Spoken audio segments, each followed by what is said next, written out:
Hello viewers, नमस्कार। आज का विषय है भावार्थ भावम सिद्धांत। तो आइए शुरू करते हैं।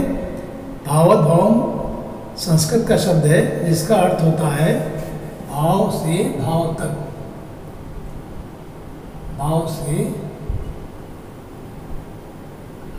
भाव तक। कुंडली में 12 भाव होते हैं जिनमें 9 ग्रह व 12 राशियां स्थापित रहती हैं।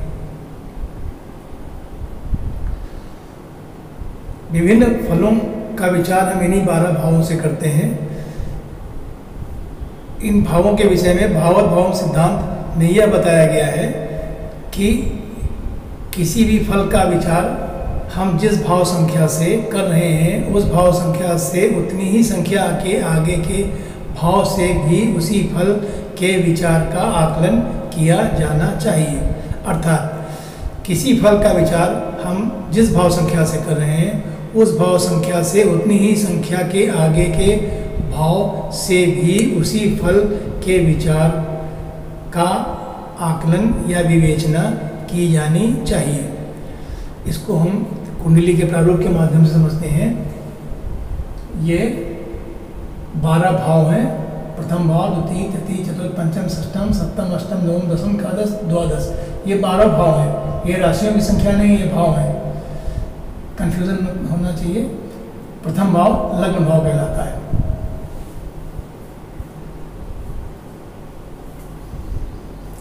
जैसे किसी जातक के शिक्षा के लिए विचार किया जाता है। पंचम भाव। अब भावार्थ भावम सिद्धांत हमको यह बताता है कि किसी भी फल का विचार जिस भाव से किया जाना है, पंचम भाव से पुत्र व शिक्षा का विचार किया जाना है, उस भाव से उतनी ही संख्या के आगे के भाव से भी उसी फल के विचार के लिए आकलन किया जाना चाहिए। अर्थात पंचम भाव से आगे उतनी ही संख्या, अर्थात 5 संख्या आगे के भाव। तो 5 संख्या के आगे के भाव कौन सा होगा? 1, 2, 3, 4, 5। पांचवी से 5 संख्या आगे, तो इसमें 5वीं भाव को भी इंक्लूड करते हैं, ये भी इसमें शामिल रहता है।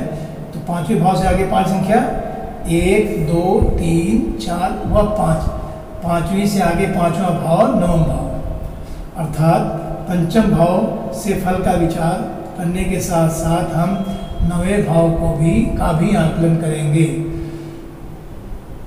जैसे चौथा भाव, चौथे भाव का विचार किया जाना है। चौथे भाव से हम सुख का विचार करते हैं। जीवन भावार्थ भावम सिद्धांत हमको यह बताता है कि जिस भाव से विचार किया जाना है उस भाव से उतनी ही संख्या के आगे के भाव का भी आकलन किया जाना चाहिए। अर्थात चौथे से आगे 4 संख्या आगे, 1, 2, 3, 4। चौथे भाव के फल की विवेचना करते समय हमें 7वें भाव के फल को भी देखना चाहिए, 7वें भाव की स्थिति भी देखना चाहिए। भावार्थ भावम सिद्धांत की उपयोगिता क्या है? इसकी उपयोगिता यही है कि जब हम प्राइमरी हाउस का रिजल्ट जब हम देखते हैं तो कभी कभी ऐसा होता है कि रिजल्ट में थोड़ा बहुत परिवर्तन हो जाता है, परंतु जब हम सेकेंडरी हाउस से भी उस रिजल्ट का कंफर्मेशन कर लेते हैं तो हमारा प्रेडिक्शन स्ट्रांग हो जाता है। अर्थात हम ये कह सकते हैं भावार्थ भावम सिद्धांत की उपयोगिता यही है कि मूल भाव से किया गया प्रेडिक्शन स्ट्रांग रहे और उसमें परिवर्तन की कोई भी आशंका न रहे। आइए अब इसको और अधिक समझने के लिए हम प्रथम भाव से शुरू करते हैं। प्रथम भाव है, प्रथम से आगे प्रथम मतलब फर्स्ट हाउस को देखने के लिए हम फर्स्ट हाउस ही देखेंगे। फर्स्ट हाउस को हम कैसे देखेंगे? प्रथम भाव लग्न भाव कहलाता है। अर्थात लग्न भाव में यदि शुभ ग्रह बैठे हैं तथा प्रथम भाव पे ग्रहों की शुभ दृष्टि है और लग्नेश भी, लग्नेश का मतलब लग्न के स्वामी भी इसी भाव में बैठे हैं, तो ये भाव हमारा बलवान हो जाता है और इस भाव के फल शुभ प्राप्त होते हैं। जिसके लग्न भाव में लग्नेश बैठे हों ऐसा जातक अपने जीवन काल में बहुत उन्नति करता है, सफलता को प्राप्त करता है तथा अपने अच्छे गुणों से लोगों को अपनी ओर आकर्षित करता है, आत्मनिर्भर होता है, अपने मेहनत से अपने भाग्य का निर्माण करता है। ऐसे जातक को जिसके लग्न में लग्नेश बैठी हों उसको समाज में मान सम्मान बहुत प्राप्त होता है। प्रथम भाव से हम आरोग्यता को भी देखते हैं तो ऐसे जातक का स्वास्थ्य उत्तम रहता है। ऐसे जातक महत्वाकांक्षी होते हैं तथा अपने कार्य क्षेत्र में निपुण होते हैं। आइए दूसरे भाव को देखते हैं। दूसरा भाव धन का भाव होता है। धन, वाणी, कुटुंब।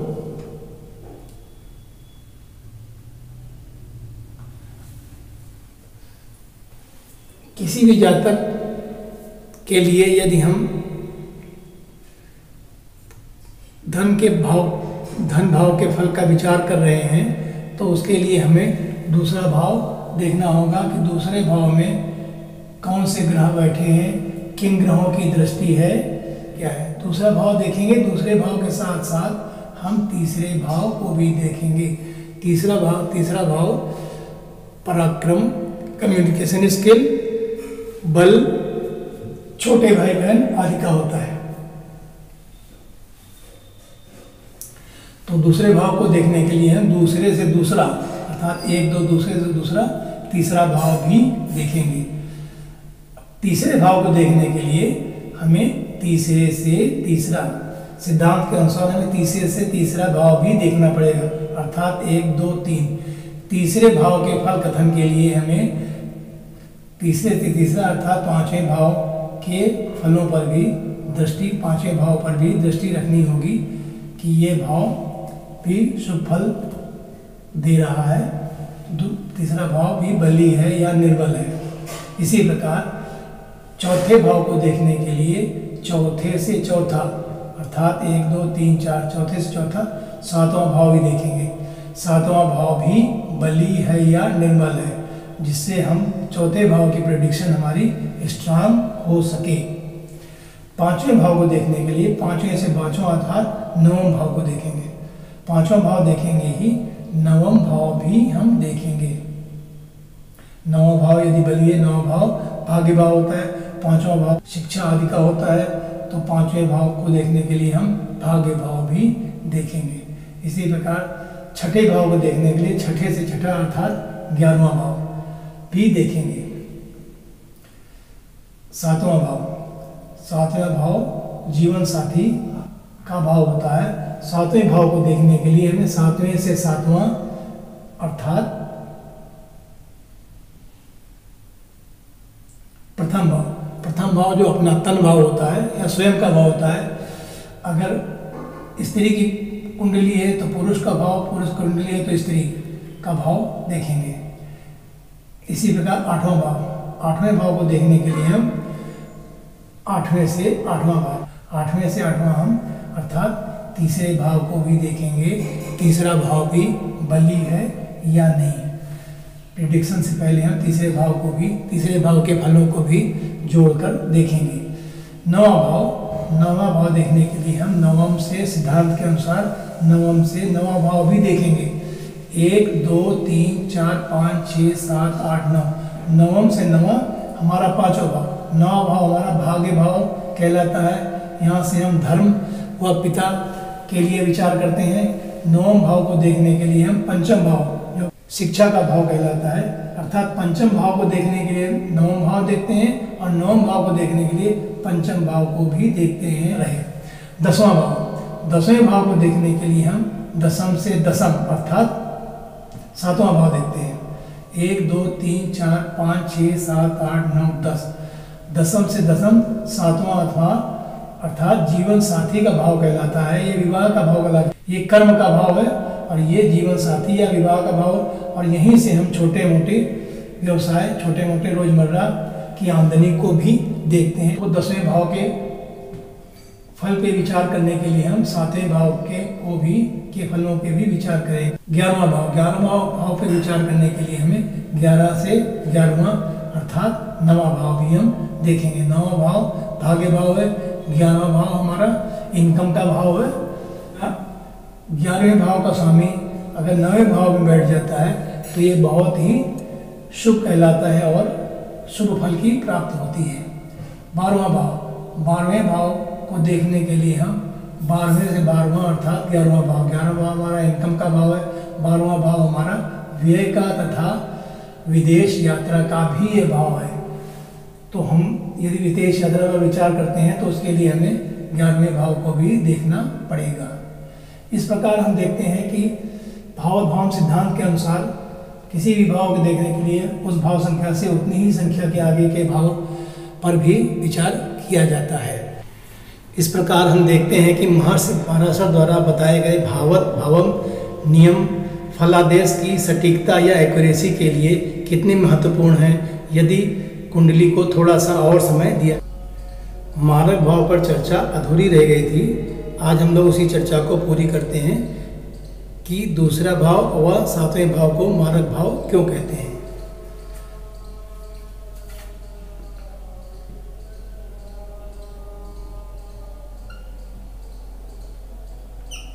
मारक भाव, दूसरा भाव व 7वां भाव मारक भाव कहलाता है।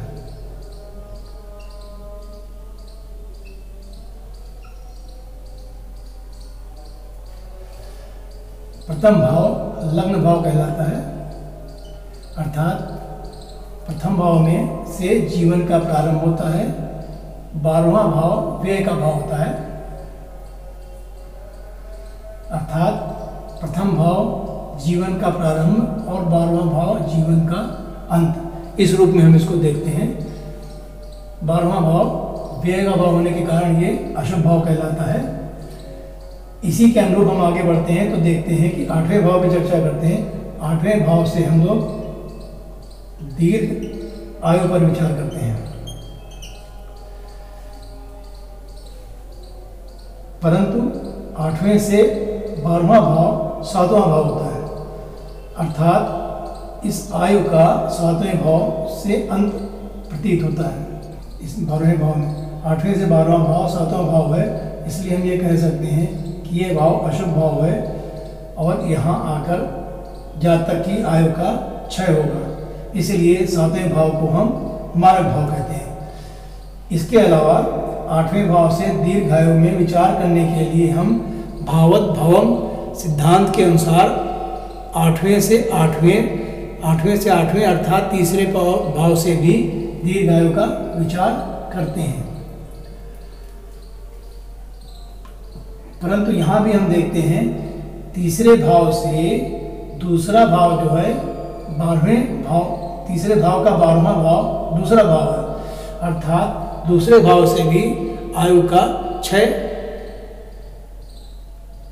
माना जाता है, इसलिए दूसरा भाव भी मारक भाव कहलाता है। इस प्रकार हम देखते हैं दूसरा एवं 7वां भाव मारक भाव क्यों कहलाता है। हमें आशा है कि आप लोगों को यह स्पष्ट हो गया होगा कि दूसरा भाव व 7वां भाव मारक भाव क्यों कहलाता है। आज के लिए बस इतना ही। अगले पाठ्यक्रम में हम लोग राशि व नक्षत्र पर चर्चा करेंगे। तब तक के लिए धन्यवाद, नमस्कार।